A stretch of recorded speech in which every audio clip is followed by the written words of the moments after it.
Buenas tardes, yo soy Elena Arias, trabajo en el Departamento de Restauración del Museo del Prado. Mi especialidad son metales. Llevo las artes decorativas y toda la escultura en metal. En el 2001 hubo un congreso internacional de Leoni sobre los escultores aquí en el Prado. Se convocó a los mejores especialistas para poner un poco al día todas las investigaciones que había. Y a mí me invitaron a participar para que hiciera un estudio de las técnicas, cómo se fundía en el Renacimiento, cómo se fundía en el taller de los Leoni. Eso dio paso a una investigación sobre estas esculturas que abarcó distintos campos. Se hicieron muchas analíticas, que verán, también se hicieron estudios históricos, recurría a tratados antiguos. También trabajé mucho con fundidores, con ellos fuimos viendo cómo estaban hechas las esculturas por las marcas que tienen, y de todo ello saqué más o menos un artículo de cómo se funde a la cera perdida en el taller de Leoni esculturas de gran formato. Es muy habitual haber oído hablar de la fundición a la cera perdida, pero no sé si tienen claro cómo se hace. Por esa razón, primero les voy a poner un pequeño vídeo del Victorian Albert, en el que se ve cómo se hace la fundición a la cera perdida. Es un vídeo que pueden ver en la página web del Victorian Albert. Así, con una imagen podrán entender mejor de lo que voy a hablar yo luego, porque explicarlo de palabra es más complicado. Es el proceso de fundición de esta escultura. Es pequeña, no es demasiado grande. Primero, esta es la escultura, sería o en barro, cuando la modela el artista, o en barro o en cera. En este caso es cera. La escultura se trocea, una vez terminada, se trocea, para ir sacando moldes de cada una de las partes. Aquí ven cómo se coloca, esto es una cama de arcilla, y con escayola se van sacando el molde. Quiero que se fijen ahora, ven cómo se va poniendo la escayola y de esta forma se van haciendo las distintas partes del molde. Aquí ven cómo ya tienen una de las piezas del molde de un lado de la cara. Esto es un molde a la italiana. Como ven, solamente para la cabeza lleva 8 piezas. Solamente para esta pequeña cabeza son 8 piezas de escayola. Una vez que tienen el molde, esta es la cera fundida, se cuela dentro del molde un par de veces, la cera se enfría en contacto con las paredes de escayola y se queda una capa muy uniforme, hueca, de cera. Aquí tienen la cabeza en cera. La cera siempre es roja, no sé por qué, pero siempre es de color rojo. Todas estas piezas que se van sacando, se van colocando, se van pegando, fundiendo la cera. Vea cómo lo hacen. Se abre un agujero para meter el mortero. Eso es el núcleo. Es el mortero interior, el núcleo. Y se empiezan a colocar los bebederos o los canales por donde va a fluir el bronce después. Vean cómo van poniendo el árbol de bebederos, se llama. Son tubos de cera, lo van fundiendo. Entonces, esos bebederos luego es por donde correrá el bronce.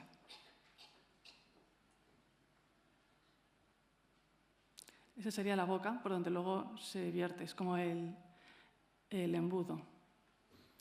Esto es muy importante. Fíjense, estos son los clavos. Son clavos que atraviesan la cera y llegan hasta el mortero, hasta el núcleo. Ahora verán la finalidad. Ha comenzado a hacer el molde exterior, lo aplica primero con brocha para que registre bien y se mete dentro de una especie de molde. Se hace como un... Entonces, ese molde hueco se mete al horno y la cera se saca, fluida, sale por debajo. Ahí se tienen que fijar los clavos, vean que están sujetando el núcleo del molde exterior. Si no estuvieran los clavos, el núcleo se caería y de esa forma no podría correr el bronce. Esto es cuando el cobre y el estaño, piezas de cobre y estaño, y este es el crisol para fundirlo. Tiene que alcanzar 1200 grados, se saca del crisol, se le quitan los restos de escoria o que pueda tener, se vuelve el molde y por donde salió la cera se vuelca el bronce. Fíjense en cómo es de fluido el bronce. Es denso, pero es fluido. Como ven, primero entra por debajo y luego va rellenando de la cabeza hacia arriba, porque tiene que salir una salida, para que tenga una salida de aire. Si no tuviera salida de aire, el bronce no podría entrar. Una vez enfriado el bronce, se rompe este molde exterior y se va sacando la figura. Los bebederos se van cortando y se quitan los clavos. Vean que cuando se quitan los clavos quedan agujeros. Unos agujeros que, en este caso, para resanarlos, para taparlos, utilizan unos tubitos también de bronce que los van golpeando hasta que tienen la superficie igual que la de la escultura. Después, como la escultura era como rugosa, se rasca para alisarla, para sacar el bronce, van raspando, y estos con un buril van repasando los relieves para remarcarlos. Esto ya es el final, es la pátina. Yo de esto no puedo hablar mucho, y se termina con una protección de cera. Como os he dicho, mi investigación fue cómo se fundieron las esculturas de gran tamaño que tenemos aquí de Pompeo de León Leoni y Pompeo, padre e hijo. Las esculturas que tenemos en el museo son Carlos V y el Furor, Isabel de Portugal, María de Hungría y Felipe II. Todas ellas son de gran tamaño, no alcanzan, rondan el 1,70 m, 1,80 m, no llegan a los 2 metros, pero son esculturas altas y hechas en una pieza. Estas son las esculturas que tenemos en el Museo del Prado. Primero voy a comenzar haciendo una aproximación un poco a los autores.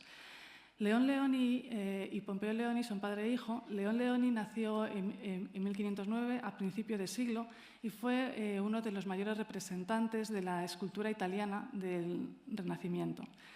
Nació en Arezzo, cerca del lago de Como, no se sabe exactamente dónde, y sus orígenes fueron de orfebre y medallista. Se le conoce por su carácter bronco y peleón, tuvo numerosas peleas, y la primera vez que aparece en la historia fue cuando llegó a Roma. Allí empezó a trabajar y ahí se encontró con Benvenuto Cellini, su gran enemigo.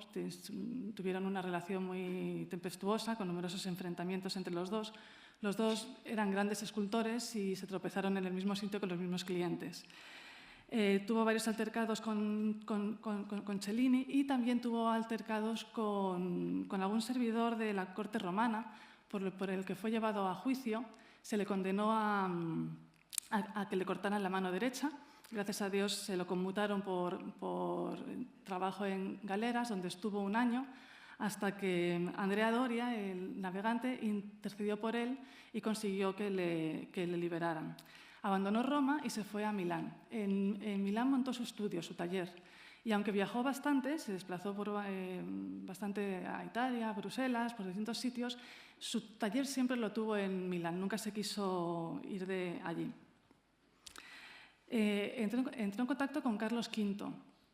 Carlos V, y además parece ser que tuvieron una relación incluso de amistad. Según Vasari, cuando cuenta sobre la vida de los artistas, dice que cuando Leoni hizo un par de viajes a Bruselas a ver al emperador, que le alojaba en un piso inferior al de Carlos V y que pasaban numerosas horas hablando. Leoni, en una carta que escribe a Ferrante Gonzaga, le dice: a menudo Su Majestad permanece 2 o 3 horas hablando conmigo y con Pompeo. Es decir, había una relación de amistad. Parece ser que se empezaron a idear posibles esculturas o encargos. Parece ser que lo primero fue una estatua ecuestre, fue la primera idea, pero esa se terminó desechando, y al final lo que Carlos V le encargó fue una serie de retratos reales. Le nombró escultor cesario, es decir, es como el escultor del rey. Y realmente Carlos V tuvo a los 2 mejores artistas italianos en pintura, a Tiziano, y en escultura a Leoni.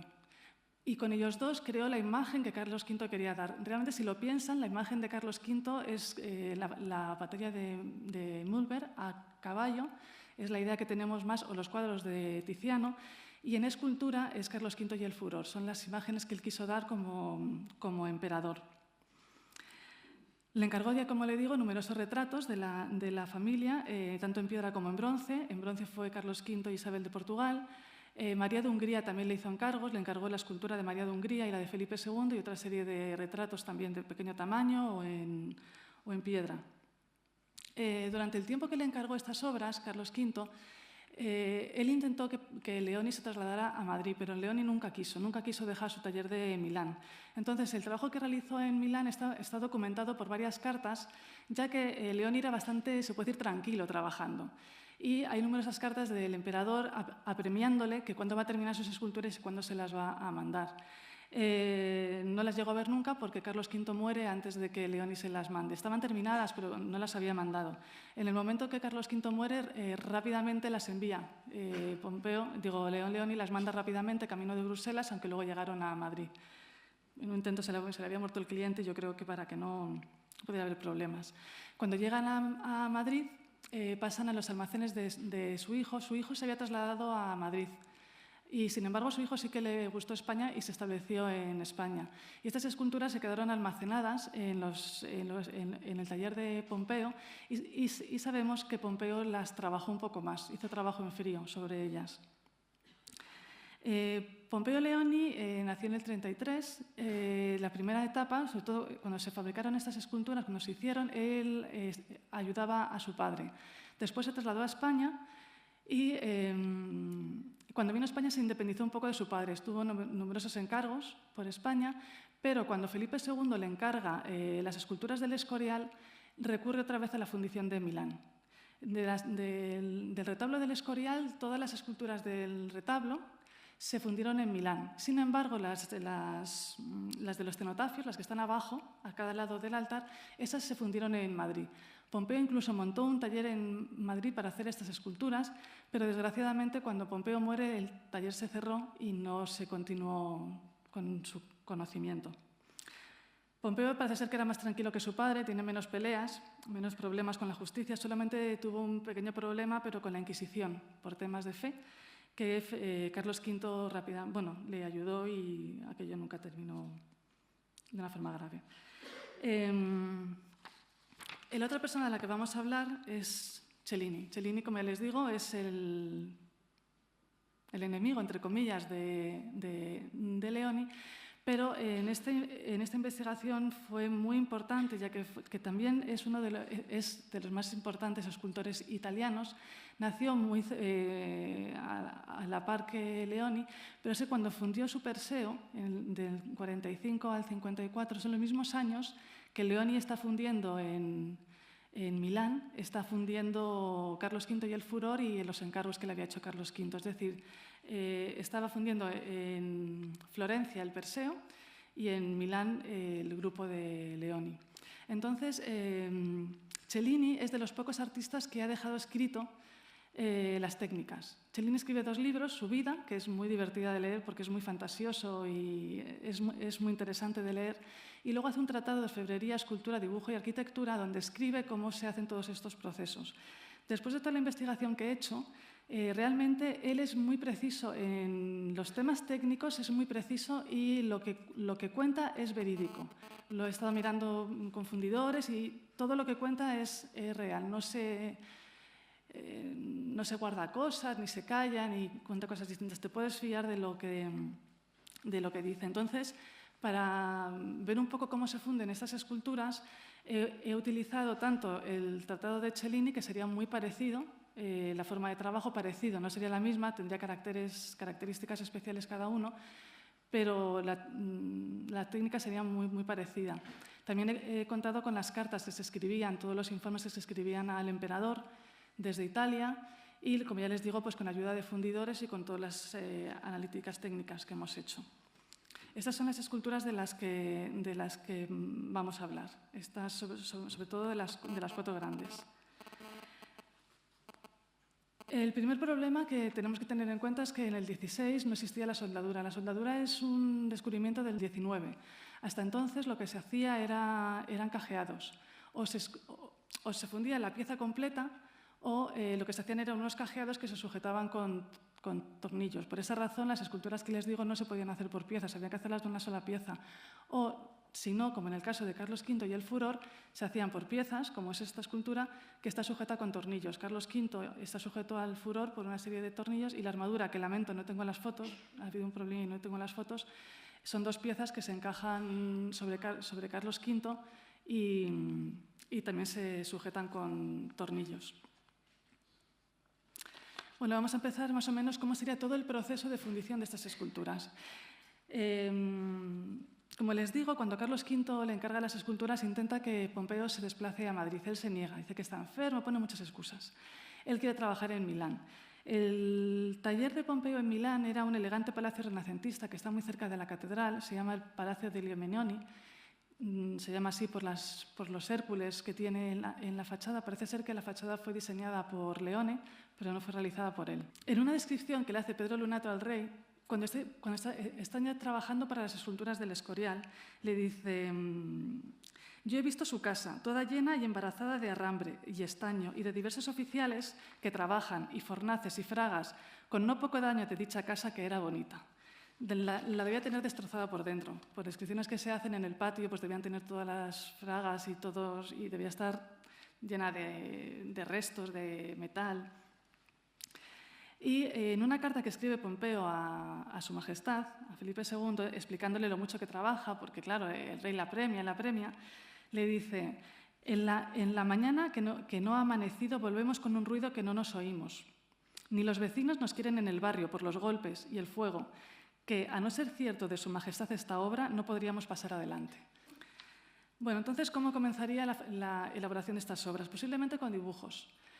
Posiblemente Leoni realizara unos dibujos, bocetos de la escultura que quieren realizar. Lo vería con el monarca o con el cliente. No tenemos ningún dibujo, no se conserva ninguno de las esculturas que tenemos aquí, pero conservamos estos dos dibujos de las esculturas para el Escorial. Serían parecidas. Estos dibujos son de Pompeo Leoni. Partiendo de estos dibujos se elaboraría un boceto en barro o en cera, es decir, una escultura de un tamaño menor, no sabemos, pero vamos, no sería tan grande como el real, pero muy precisa. Esa va a ser la escultura de la que el rey le va a dar el visto bueno. Es decir, se va a partir de ese boceto muy preciso para elaborar las esculturas de gran tamaño, y los bronces tienen que quedar exactamente igual al tamaño que se hayan encargado. Esta escultura en barro es la que se trasladaría al taller de Milán para comenzar con el trabajo. Bueno, aquí tengo que hacer referencia al vídeo que han visto. En el vídeo, bueno, hay dos tipos de fundición a la cera perdida. Es la técnica directa y la técnica indirecta. La técnica directa es la que han visto en el vídeo. Es decir, se parte de una escultura, se van sacando moldes de las distintas partes y de los moldes, por la forma que hemos visto, mediante la cera fundida, se sacan las piezas, esas piezas se rellenan de mortero, es decir, del núcleo, se van encajando unas en otras y ya tenemos la cera con el núcleo dentro. Bien, en el caso de que cuando hacemos la colada con el bronce fallara, se nos rompe por cualquier caso, ya verán que no es difícil que haya problemas. Si queremos repetir esa escultura, simplemente recuperaríamos los moldes y sería volver a empezar, relativamente sencillo. ¿Qué pasa con la de gran tamaño? En gran tamaño, el núcleo tiene que ir muy reforzado con hierro, sobre todo con esculturas que tengan piezas a lo mejor un poco levantadas. Es decir, si tiene un brazo, el núcleo, que como ven es mortero, tiene que estar muy reforzado por dentro. Entonces, en la técnica directa no podríamos meter esos hierros bien reforzados para luego la colada, que sufre muchísimas tensiones. Además, si quisiéramos hacer el molde de una sola pieza, para poderle meter las barras y reforzarlo por dentro, si se fijaron que en el vídeo simplemente para una cabecita hicieron falta 8 piezas, imagínense lo que puede hacer falta para una escultura de ese tamaño. Es decir, el molde sería impensable, no se podría mover y realmente sería muy difícil de manejar. ¿Cómo se hacen estas de gran tamaño? Se hacen de otra forma. Es la técnica directa, que es de la que vamos a hablar. En la técnica directa, primero haces tu estructura de hierro, como ven aquí. Sobre esa estructura modelas el núcleo con mortero. Y una vez que has modelado el núcleo, le colocas la cera por encima. ¿Qué ocurre? Hemos llegado al mismo punto. ¿Qué ocurre? Que si en esta escultura falla durante la colada, lo perdemos todo. Hay que volver a empezar desde el principio y no tenemos ningún molde. Es decir, la técnica directa tiene mucho más riesgo, muchísimo más. Si falla cualquier parte del proceso, hay que volver a empezar desde el principio. Bueno, entonces vamos a seguir más o menos cómo sería el proceso que siguió Leoni para hacer una cera perdida directa. Primero comenzamos con la armadura. Les he ido poniendo las frases de Cellini, cuando habla de cómo se hacen esas piezas. Comenzamos por la estructura de hierro. Tenía que ser una estructura muy fuerte, sobre todo, como ya les digo, en los puntos más delicados. Si se acuerdan de Carlos V y el furor con el brazo levantado, imagínense el refuerzo que tiene que tener aquí dentro para que el macho soporte luego las presiones durante la fundición. Se hace con barras de hierro de distinto grosor y se va terminando con alambres hasta que se consigue una estructura muy, muy resistente. Como dice Cellini, harás una armadura de hierro que servirá de osamenta a tu figura y que es necesario que sea tortuosa según el modo que te indican las piernas, los brazos, el cuerpo y la cabeza de tu figura. Sobre esta estructura se modela el mortero.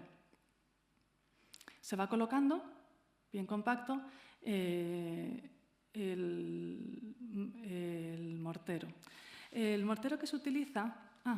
Bueno, se coloca. Una cosa, esto es un inciso, esto sería al final. Como han visto en el vídeo, cuando se termina la fundición, todo el mortero del núcleo hay que sacarlo. Se sacan el mortero del núcleo y se sacan los hierros. Es por un tema de peso y por un tema de conservación, no se puede dejar dentro.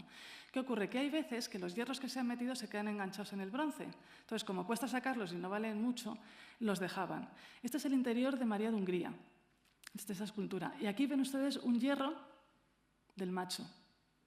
Este es un hierro que se quedó, debe estar enganchado en los dos lados y como no lo podían sacar, lo dejaron. Y si miran aquí, verán un trozo del mortero y aquí ven el hueco que dejó la barra que iba dentro, de hierro. Volvemos al mortero. Lo tenemos ya preparado.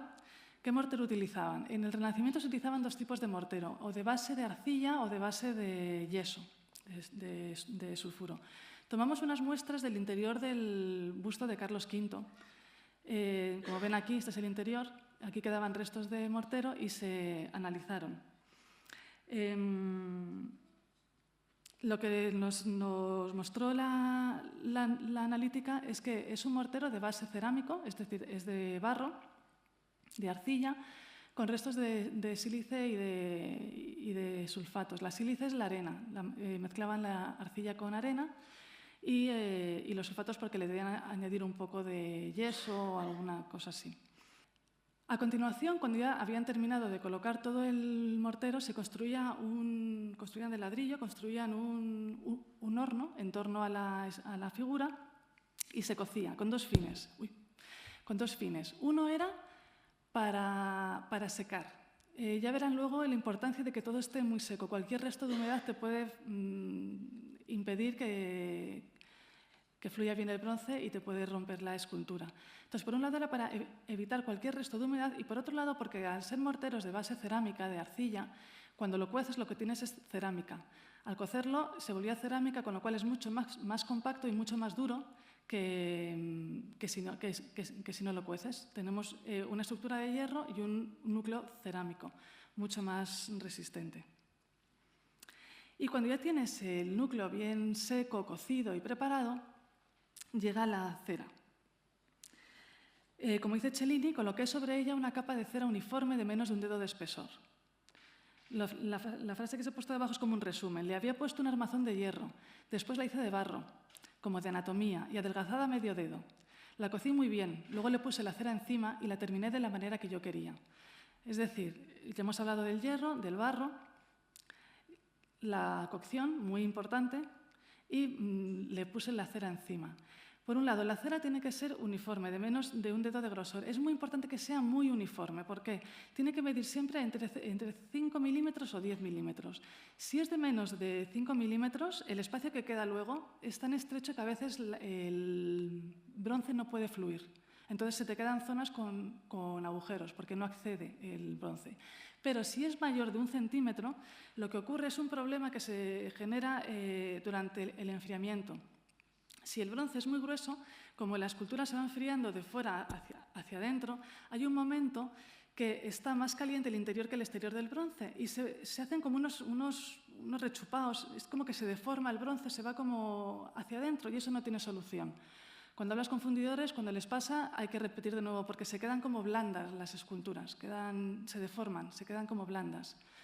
Entonces, tiene que ser siempre entre 5 milímetros y 10 milímetros. Es muy importante que sea muy uniforme.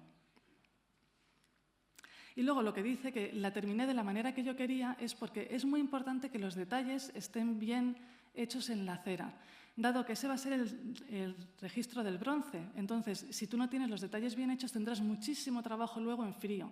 Tendrás que cincelar y que tratar el bronce en frío. Entonces, la mayor parte de los detalles tienen que quedar muy bien definidos en la cera. Es prácticamente la escultura exactamente como va a quedar. Bueno, yo les he hecho unos montajes para que vean más o menos cómo sería una cera preparada.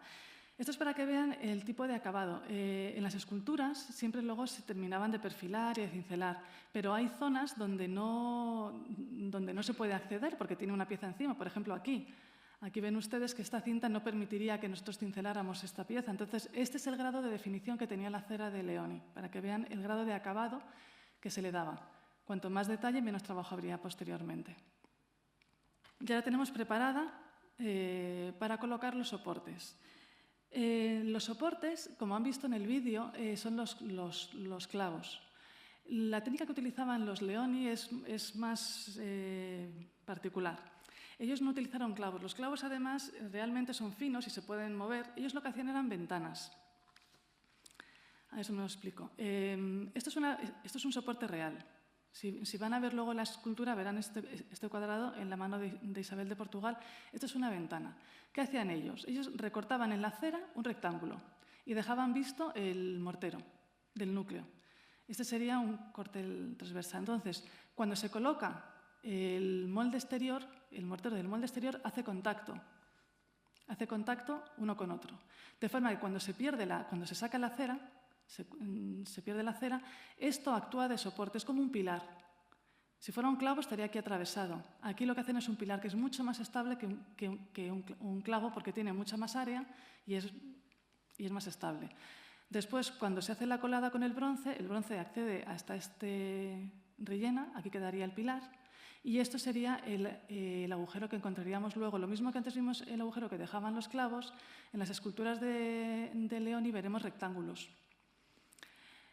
Les he puesto también esta para que vean, porque hay veces que cuando fluye el bronce la presión es tanta de temperatura y la presión que separa un poquito el núcleo del molde exterior. Al separarlo un poquito, a veces entran unas rebabas de bronce, se cuela por aquí el bronce, que luego lo veremos. Es para que luego cuando lo vean, lo puedan reconocer. Entonces, ¿cómo se tapan luego estas ventanas para que luego lo puedan ver? Se sanean después tapándolas con unos rectángulos de bronce. ¿Cómo lo hacían?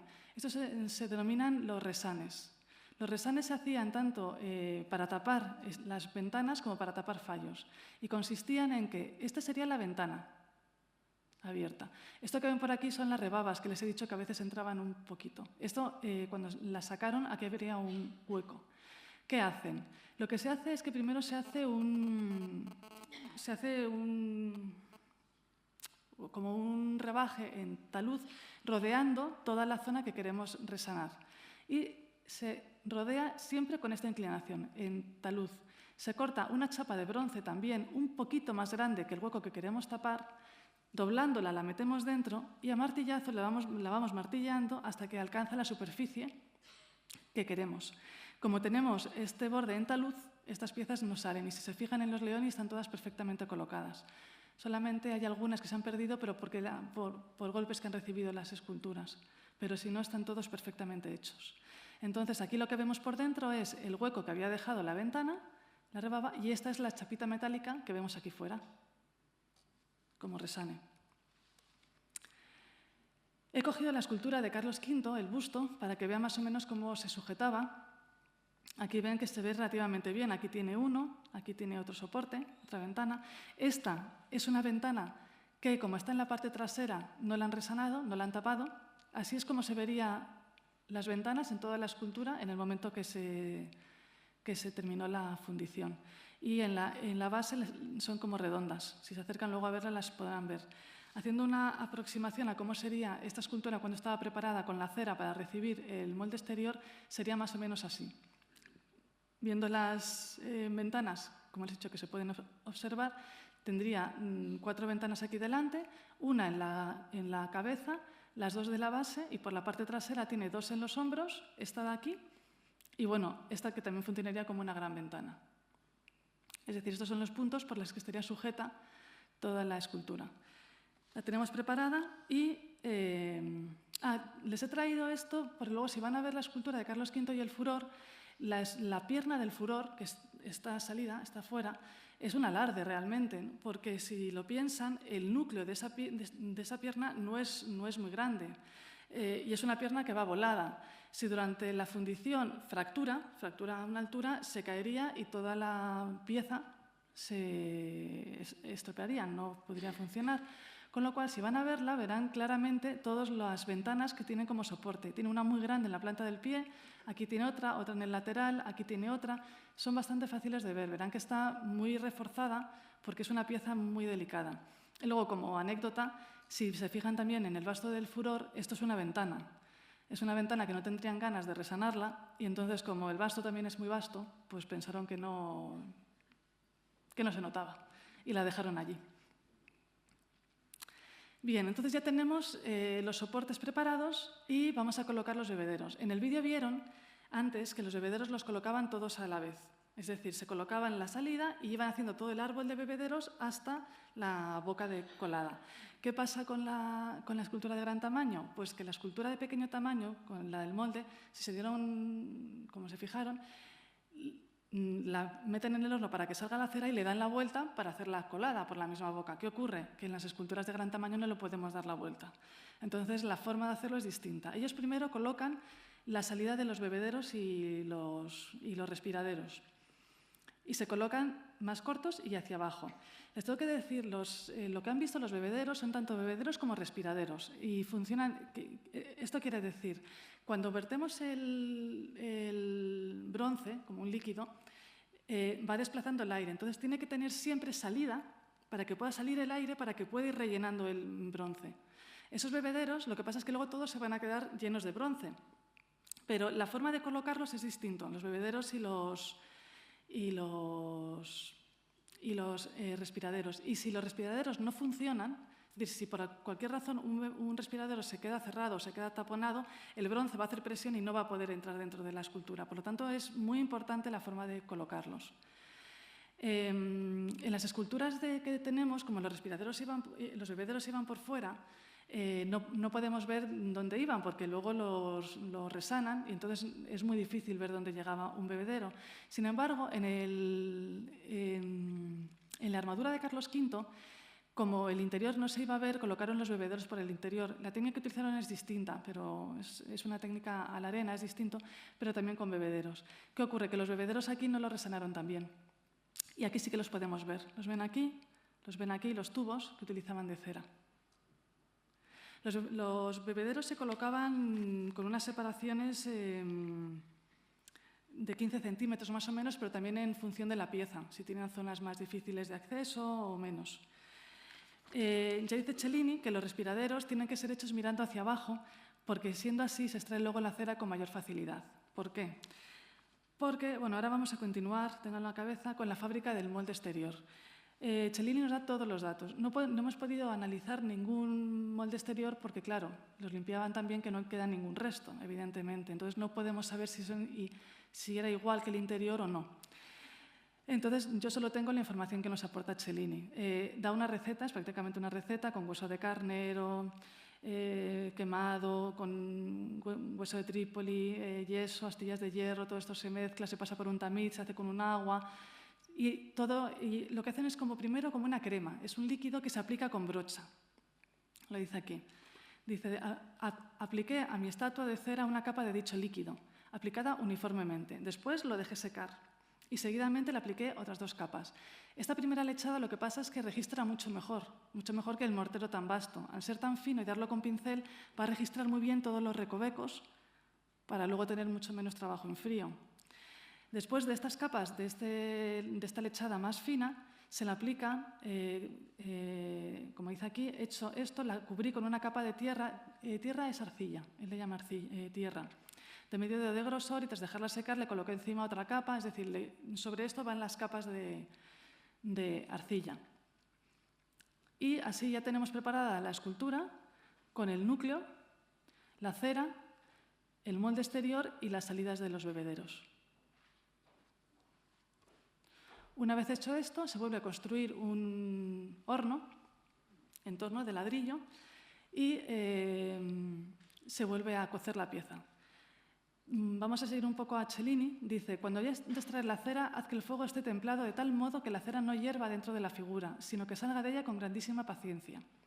Cuando la cera haya salido por completo, continúa aplicando a la figura un fuego templadísimo, hasta que estés seguro de que ha quedado eliminada toda la humedad de la cera. Después ya puedes aplicarle sin miedo un buen fuego. Dice, formé un hornillo alrededor de mi Perseo, luego empecé a poner leña muy poco a poco y le prendí fuego 2 días y 2 noches. Está mucho tiempo quemándose la cera. Ininterrumpidamente, hasta que sacada toda la cera, el molde se había cocido muy bien y seguida empecé a vaciar el hoyo para enterrar mi molde. Bueno, aquí vemos varias cosas. Hay una cosa que es curiosa, que me contaron los fundidores. La cera, si se calienta muy rápido, al licuarse se dilata y puede fracturar el molde. Claro, como todo está tan compacto, si la cera se dilata muy rápidamente puede fracturar o romper el molde. Por esa razón se empieza muy lentamente, que es lo que cuenta Cellini. Hay que empezar muy despacio para que la cera poco a poco vaya fluyendo y vaya saliendo del molde. Una vez que ya la hemos sacado, que ha escurrido bien, se le aplica un fuego muy fuerte. Por un lado, para quemar cualquier resto orgánico que quede dentro y que no quede ningún resto de cera. La cera se quema, sale en humo negro y hay que quemarla toda. Ya les contaré luego el problema de la humedad y los restos orgánicos. De esta forma quemas cualquier resto orgánico y cualquier resto de cera. Además, cueces el molde exterior, que al ser también cerámico pasa lo mismo, lo endureces y lo compactas. Y por último, y en último, que él también insiste, eliminar toda la humedad. No puede quedar ninguna humedad dentro del molde. Y ya con esto preparado, como él dice, empecé a vaciar el hoyo para enterrar mi molde. Antiguamente se fundía en un foso. ¿Por qué? Si lo ven en las fundiciones actuales, cuando se hace el molde, ese molde se mete dentro de unas cajas metálicas muy resistentes porque cuando el bronce fluye, va a 1200 grados, la dilatación, el choque térmico es tan bestial que a veces los moldes explotan. Entonces tienen que estar metidos en cajas que aguanten esa dilatación. Para estas esculturas de gran tamaño no podían meterlo, no había forma de fabricar esas cajas. Entonces, ¿ellos qué hacían? Lo metían en un hoyo en tierra y que luego se cubría y se apisonaba para que la tierra fuera la que sujetara el molde y no pudiera dilatarse. Dice Cellini, cavarás una fosa junto a tu horno, delante de la piquera, de una profundidad tal que puedas introducir en ella tu figura. Tomarás tu figura y tras haberla dejado enfriar la atarás con una cuerda capaz de sostenerla. Después harás un corte en una viga del techo e introduciendo la cuerda por dicho corte te será necesario disponer de un cabestrante que sea capaz de sostener la dicha figura. Les he traído esta imagen, pero esto es una fundición del 18, o sea que no tiene nada que ver, es prácticamente industrial, pero para que vean más o menos la idea de las poleas.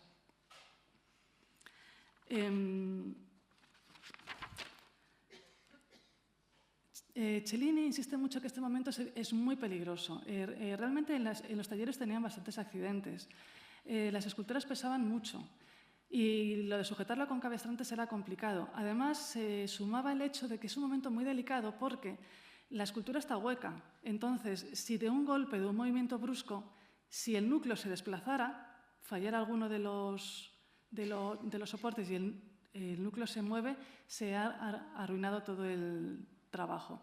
Cellini insiste mucho y dice, como dice él, entrañaría gravísimos riesgos, como el que pueda moverse el núcleo. También, tal como se hacía en ese momento, sí que sabemos que tenían accidentes, que fallaban las poleas, fallaban las vigas. Y era un momento muy delicado en el proceso de la escultura. Si se fijan, hasta el momento no la habían movido de sitio, todo se había hecho en el mismo sitio, incluso se construían los hornos en el mismo sitio. En ese momento se encienden los hornos. Este es el crisol. Aquí estaría el bronce. Eran unos hornos que se construían de ladrillo también, con una pared inclinada, que terminaba, esta sería la boca del crisol, es lo que se llama la piquera. La piquera está cerrada siempre con un barro Y si han oído alguna vez, cuando se rompe la piquera, romper la piquera es dejar fluir el bronce. El bronce se calentaba aquí, entonces él describe cómo hay que hacerlo con una bóveda y aquí estaba el fuego con el aire caliente que entraba aquí. Y dice Cellini, pero una importantísima advertencia es que cuando comiences a poner tu figura en la fosa, es necesario tener ya el horno lleno de bronce y encender el fuego del horno en el mismo momento que se empieza a llenar la fosa, para que tu figura no tome demasiada humedad. El no ejecutar todo esto con diligencia es causa de que en muchas ocasiones la figura no llegue a llenarse. Es decir, se enciende para que el bronce esté listo en el momento de lo antes posible, porque claro, la tierra, ellos intentaban fundir supongo que en verano, pero la tierra está húmeda, entonces con el fuego intentas mantenerla un poco seco, pero no puedes dejar la escultura y cuando tenga la tierra puesta mucho tiempo porque se puede volver a humedecer. Es decir, a partir de este momento todo tiene unos plazos muy cerrados. Y además también para preparar la aleación de bronce. Con el horno encendido se empiezan a colocar el árbol de bebederos, como vieron antes. Cellini cuenta, no sé cómo lo hacían los Leoni, pero Cellini cuenta, y además te dice dónde los compraba, en Florencia, en un sitio, utilizaba una especie de conos, debían ser como las macetitas, pero sin la base, de forma que tú vas metiendo una macetita dentro de otra y así vas haciendo un canal. Esas piezas, como dice, colócales en cada ocasión los mencionados tapones de terracota, que entran uno en otro. Eran como unas macetitas. Las van colocando, van haciendo desde la salida del bebedero y ya lo van dirigiendo y van fabricando el árbol de bebederos. Lo iban sujetando con estopa y con yeso, todas esas piececitas para darle la forma al árbol. Y el árbol terminaba todo en una entrada, en una boca. Depende de las esculturas. Las esculturas pueden tener 2 bocas, 3 bocas, una boca. En este caso posiblemente tuviera una. Cuando hayas llenado la fosa, bueno, entonces es el momento de rellenar la fosa. Hay que irla rellenando de tierra y Cellini va dando indicaciones de cómo hay que ir apisonando y compactando la tierra con mucho cuidado de no golpear tu figura. Es que es peligroso porque si tú estás colocando los bebederos y a la vez estás metiendo tierra y compactándola, si el bebedero se mueve o se desplaza, le entra un poco de tierra, se gira y luego cuando llegue el momento de la colada fallará y esa zona de la escultura no se llenará. Por lo tanto, era un trabajo que había que hacer con mucho cuidado y también era muy peligroso. Bueno, peligroso no en el sentido físico, pero peligroso para la buena realización.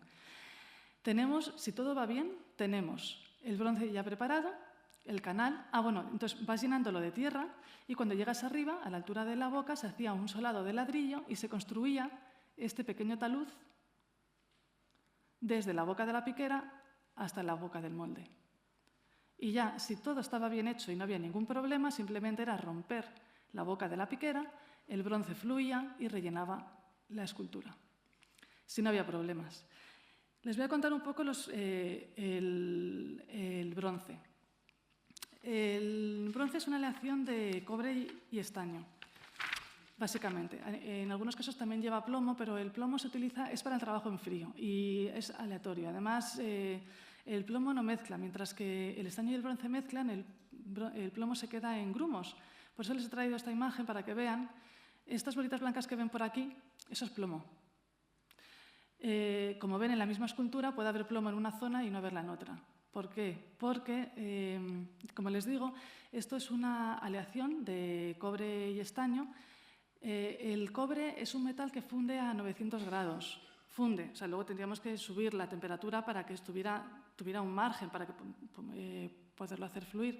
Pero es un metal que se oxida muy rápido y utilizando, como lo describe Cellini, se pone morcillón. Él dice que toma aspecto de morcilla. Al oxidarse se hace como la morcilla, como grumoso. Entonces, para hacerlo fluido se utiliza el estaño. El estaño le aporta al cobre, lo hace más fluido y le baja la temperatura de fusión. Al hacerlo más fluido, registra mejor. Es más fluido, rellena mejor el molde y registra mucho mejor los detalles. El plomo ya les digo que es para trabajo posterior y es variable. Lo encontramos a veces sí y a veces no.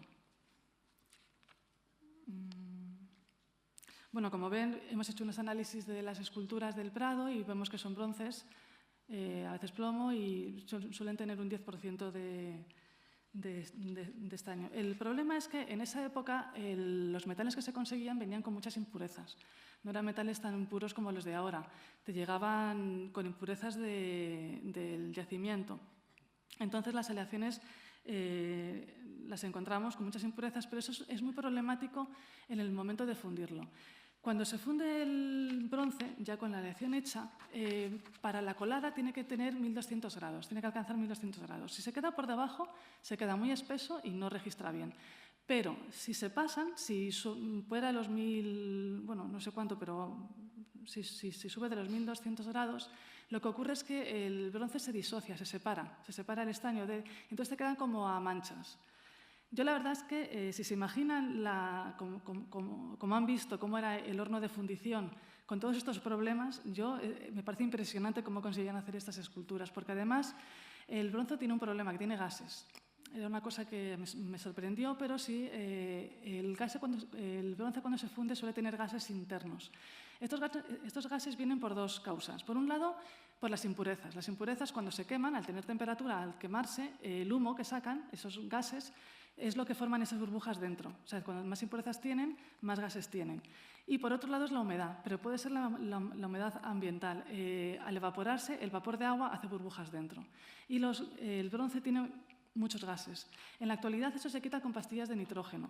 Y antiguamente lo que hacían era meter unas varas de madera para remover la aleación y con madera verde.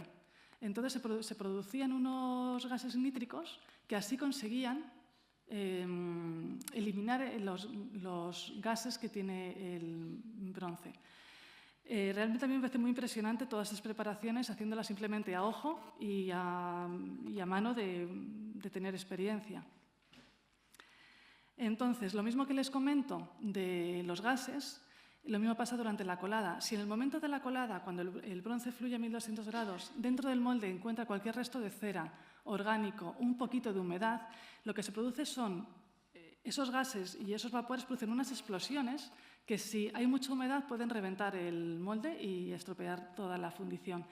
En el caso de que sean menos, que sean pequeñas, a veces encontramos que esas explosiones hacen pequeñas fisuras en el bronce, esas fisuras se rellenan de bronce, se mete por allí y es lo que luego no se conocen como las rebabas. Son esa especie como de filamentos de bronce que salen, son explosiones internas. En el momento de la colada es un momento muy peligroso porque a veces si los respiraderos no funcionan bien, cuando vuelcan el bronce es como que lo escupe. Entre los gases, las explosiones y los respiraderos a veces el bronce se escupe para atrás. Los gases, para que vean que es cierto, hicimos una radiografía de esta escultura, aquí esta placa de radiográfica, y como pueden ver, vean aquí todos los gases que tiene el bronce por dentro. Esto de aquí son deben ser impurezas, pero vean toda la zona de los gases. Esto es un fallo de fundición, luego si tenemos tiempo lo veremos. Esto es una ventana. Les he puesto también aquí una para que lo vean más de cerca. Ven aquí todos los gases. Las zonas donde están los bebederos suelen tener más gases, pero tampoco se puede asegurar a ciencia cierta que ahí hubiera un bebedero. Son zonas más revueltas, donde los gases se ven quedan como movidos. Y luego también los gases, el problema está en que luego cuando ya has terminado la escultura, esos gases te pueden quedar en superficie. Si son pocos, los suelen resanar con el mismo sistema que les enseñé antes de meter las plaquitas. En el caso de María de Hungría, tiene muchísimos gases, muchísimos, y los dejaron tal cual. Si se acercan a ver el manto, verán que es una escultura con un bronce muy gaseado y con numerosos problemas de fundición. Por ejemplo, también en Carlos V y el Furor, en la cabeza, como no se ve, también no lo resanaron, la cabeza de Carlos V, al ser la parte más alta, también tiene más gases. Fíjense cómo te puede estropear una escultura una zona gaseada. Si eso te pasa en una zona muy importante de la escultura o es más amplio, y aquí también ven un agujero, una zona que no llegó el bronce. Si esto te pasa en una zona más importante o se te queda una zona sin llenar, la escultura es prácticamente irrecuperable. Estas son lo que les comenté antes, las rebabas. Eso es que ha habido una ruptura del molde, una fisura, y por ahí se ha colado el bronce. Si no se mueve esa pieza no hay ningún problema. El problema es que se mueva o que se desplace. También encontramos rebabas en el cuello de Carlos V, del busto, porque quizás como es una pieza más pequeña, al volcar, como que se separa un poquito y ahí entraron las rebabas. Aquí también se ven algunas rebabas. Estas son zonas que no ha llegado el bronce. Aquí, por ejemplo, está el hacha, este es el hacha del furor. Esta figura debía terminar de otra forma.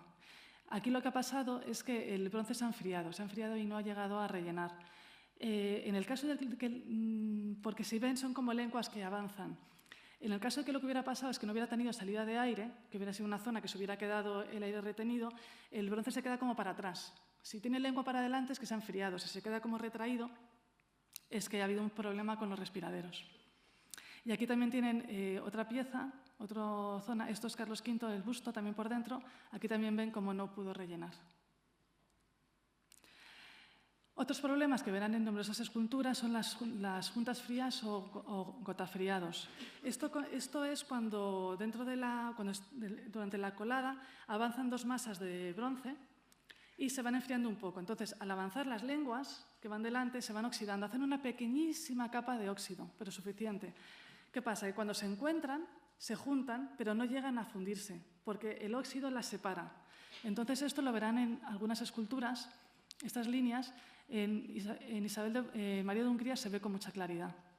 Esto es un gotafriado muy grande que tiene.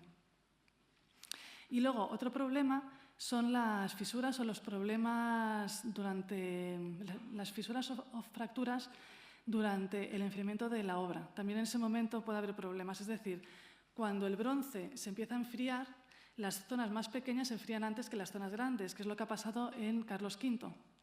Carlos V, la pierna estaría más caliente que el pie, que es más pequeño. Entonces, el pie se contrae, la parte alta sigue dilatada, entonces se producen estas fisuras. Estas son fisuras de enfriamiento o contracciones. Bueno, ya hemos visto todo lo que puede pasar para que no te salga bien la escultura. Gracias a Dios, a ellos les salió bien. Por eso tenemos las esculturas, pero realmente cuando lo estudias te das cuenta la dificultad que tenían para hacer esas obras de gran tamaño y, la verdad, el valor que le echaban para solucionarlo. Hemos roto la piquera, ha fluido el bronce y ha rellenado la escultura. Este momento debía ser de una gran tensión para los artistas, porque es el momento en el que van a demostrar, cuando desentierren la escultura, si el bronce ha rellenado bien, va a ser un orgullo, pero si ha quedado zonas inaccesibles, han fallado los bebederos o ha habido cualquier problema y el bronce sale mal, en aquella época se estaban vigilando los unos a los otros, imagino que también un poco como ahora, y era la forma de demostrar que eras un buen fundidor y que eras capaz de trabajar para el emperador. Este es el momento más tenso. Por ejemplo, es curioso, pero si leen la biografía de Cellini, Cellini cuenta que cuando el día de la colada se puso enfermo. Se puso tan enfermo, yo no lo sé, pero yo creo que eran nervios y ansiedad, porque se puso muy enfermo, entonces dejó todo preparado a sus ayudantes para que hicieran la colada a ellos. Estaba todo perfectamente preparado y él se fue a la cama porque estaba muy enfermo.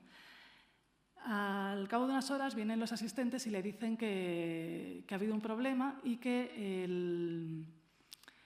el bronce se ha hecho morcilla, se ha hecho un miclaccio, que lo dicen, se ha amorcillado dentro del crisol. Entonces Cellini se levanta de la cama, es divertido porque es divertido como lo cuenta, corre al taller y entonces les ordena, es que como les he dicho, si no se hace la colada no se puede esperar a construir otro horno, no, porque en ese momento la humedad se alcanzaría y se fastidiaría, es decir, habría que empezar desde el principio otra vez.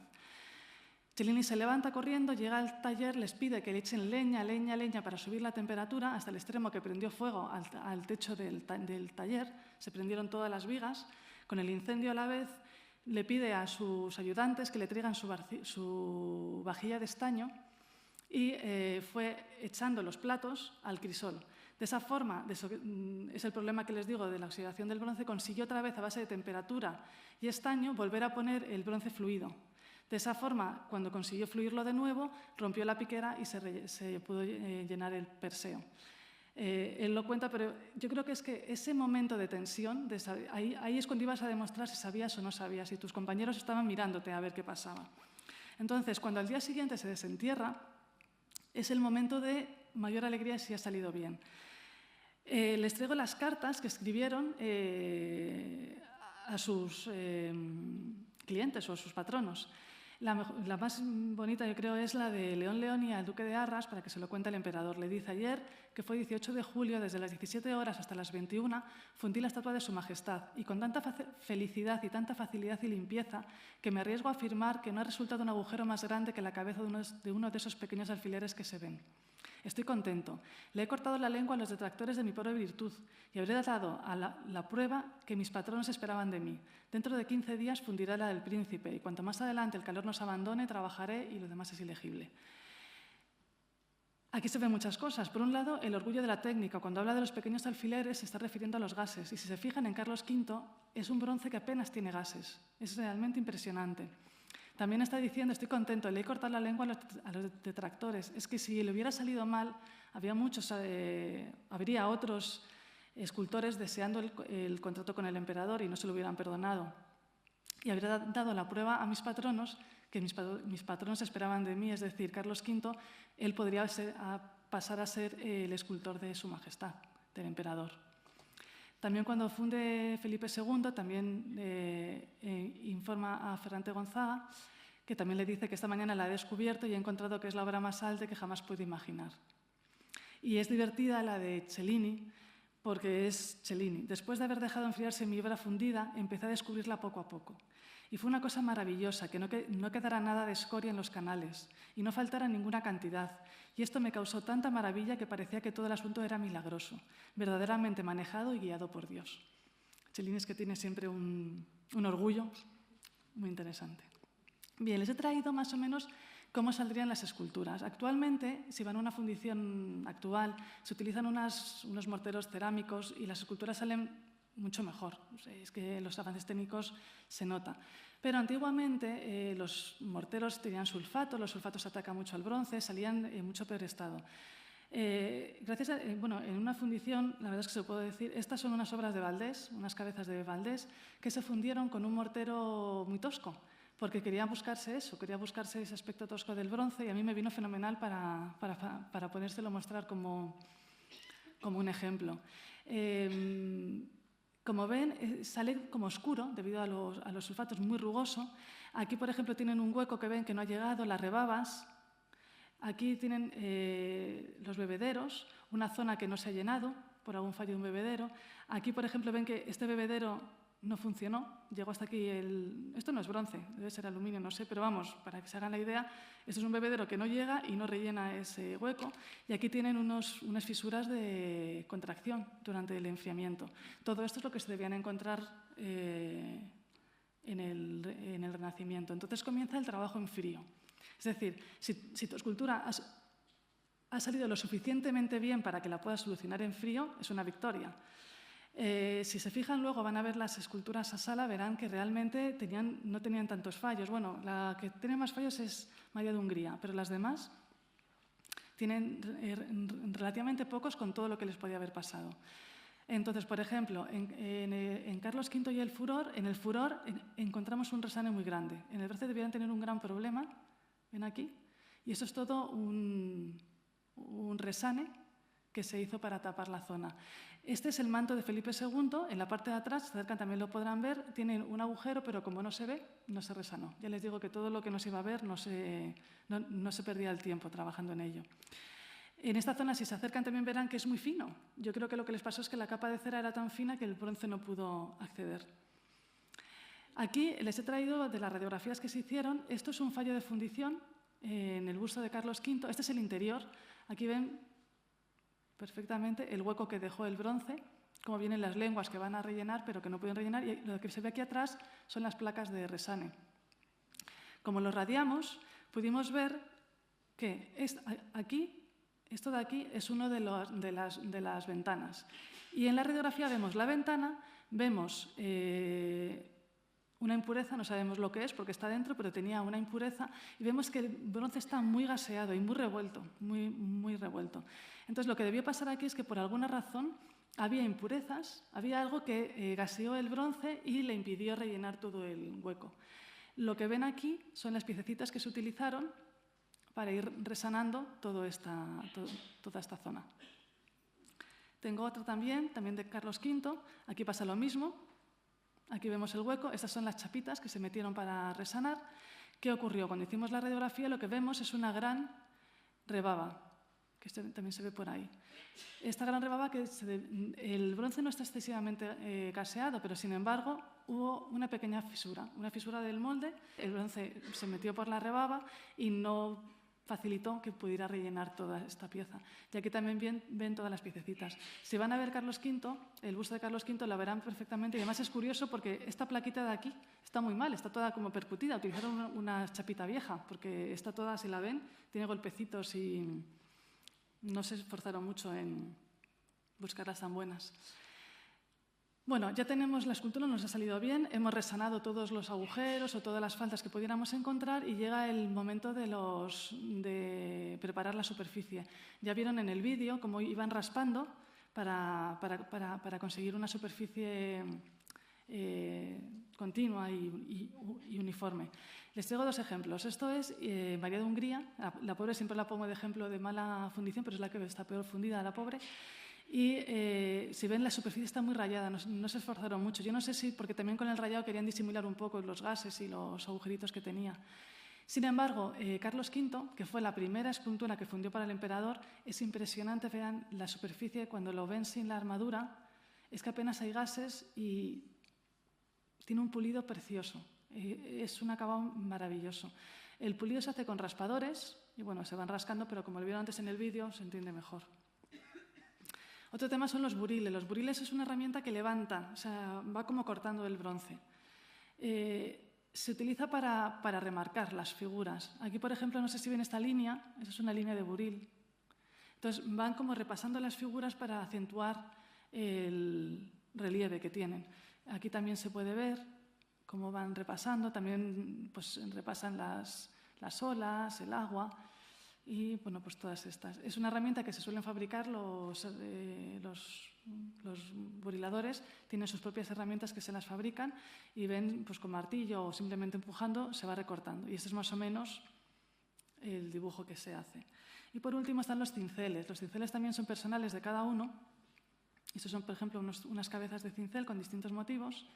Y se hace por percusión, se va poniendo y a base de golpecitos con el martillo vas consiguiendo todos estos detalles.